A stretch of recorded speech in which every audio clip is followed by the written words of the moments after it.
Thanks for joining me on episode 659 of the Inspired Stewardship Podcast. I'm Shannon Miles from Belay.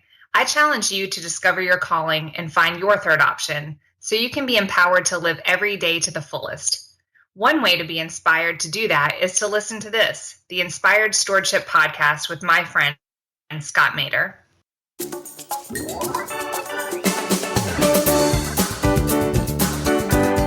And at the end of the day, I hope all of us can begin to be a little bit better at listening, to be a little less strident in our own views, and able to hear how other people, though they may disagree with you, have a legitimate place that they're coming from, and at least respect them for their own views as well. Welcome and thank you for joining us on the Inspired Stewardship Podcast. If you truly desire to become the person who God wants you to be, then you must learn to use your time, your talent, and your treasures for your true calling. In the Inspired Stewardship Podcast, you will learn to invest in yourself, invest in others, and develop your influence so that you can impact the world.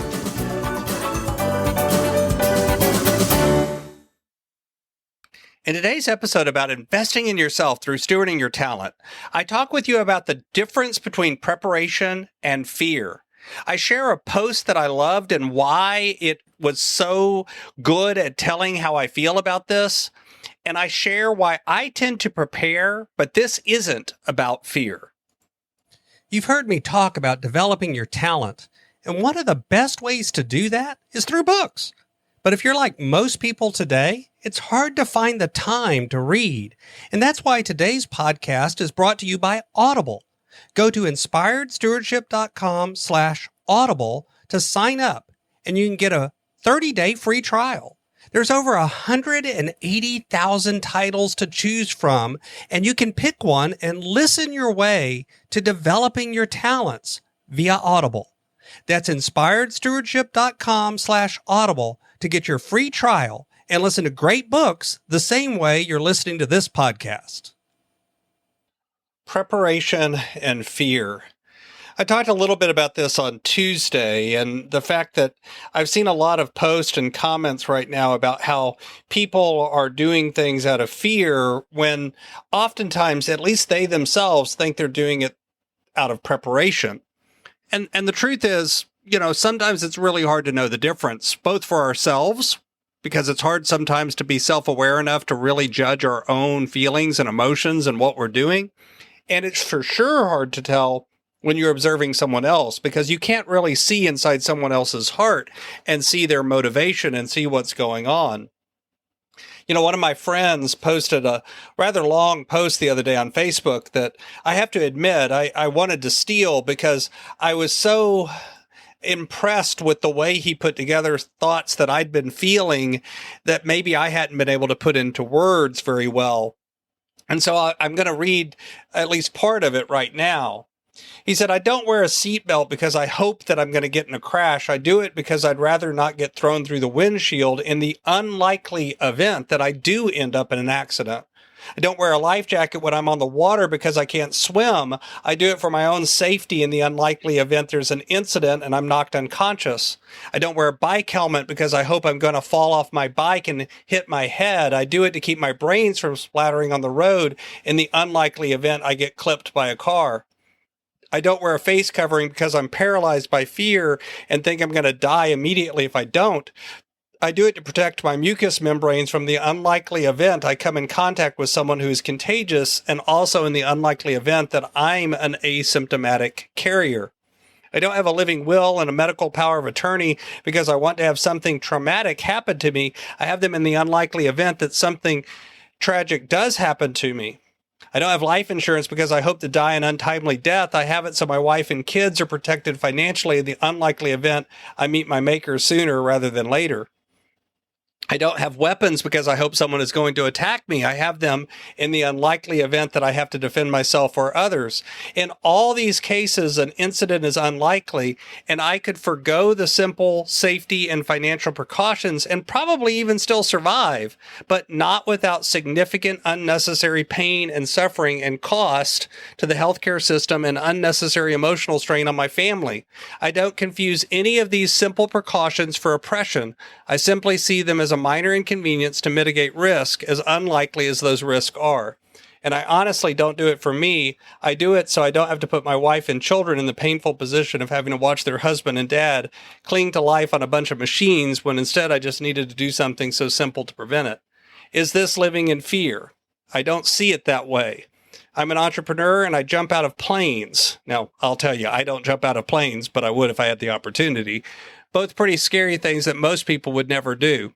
The only reason I felt compelled to share this is because people are asking me about my views. Here's what's interesting. Again, I don't really care if you view this as oppression and something that's setting out for the government to take control of us. It's not the point. You can have your view. You can have your belief. Mine is different, and I would hope that you would respect that.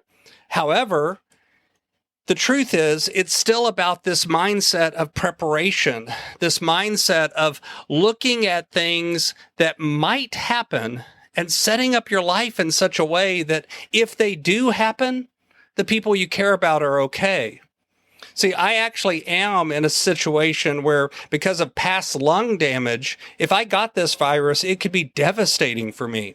So I have every reason to be afraid of the virus. But even still, I don't act out of fear. I'm acting out of healthy thoughts about this is something little I can do that helps protect me and others. Even if it doesn't protect me perfectly, even if masks aren't the great solution, it still doesn't matter. It's something that I can do. It gives me a little bit of control and a little bit better chance. But if that doesn't happen, and what if I do get the virus? It's okay too, because I know how to handle it. I know what I need to do. I know where I'm going, and I know how I've been prepared. But I'm very tired of watching everyone. See, I'm one of these people that I have a lot of people with a lot of different views, like, for instance, on my Facebook feed. There's people from the left, there's people from the right. I have friends that are very, very conservative, and I have friends that are very, very liberal. So I literally get to see posts from both sides. And what I'm tired of is people on both sides not having the care for each other, not looking and being respectful of other people's positions, standing on a soapbox on the corner and yelling your own view and how you're right and everyone else is wrong is not the way to have conversation that brings people together. And so, again, regardless of your political views, recognize that I love you. Regardless about your views on face mask, recognize that I love you. Regardless of whether or not you think I'm being controlled by fear if I wear a mask out in public or not. And even if I ask you to, if you're going to come around me, recognize that's not fear. It's a healthy preparation. And at the end of the day, I hope all of us can begin to be a little bit better at listening, to be a little less strident in our own views, and able to hear how other people, though they may disagree with you, have a legitimate place that they're coming from, and at least respect them for their own views as well. Thanks for listening.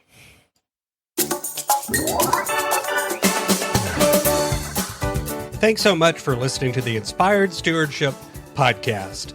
As a subscriber and listener, we challenge you to not just sit back and passively listen, but act on what you've heard and find a way to live your calling. If you like this episode on the stewardship of talent, you can go over to inspiredstewardship.com/talent and sign up for our 5-week series on the stewardship of talent. Or if you're in the U.S., you can text 44222 Talent Tips, that's Talent Tips, to 44222 and get those tips. Until next time, invest your time, your talent, and your treasures. Develop your influence and impact the world.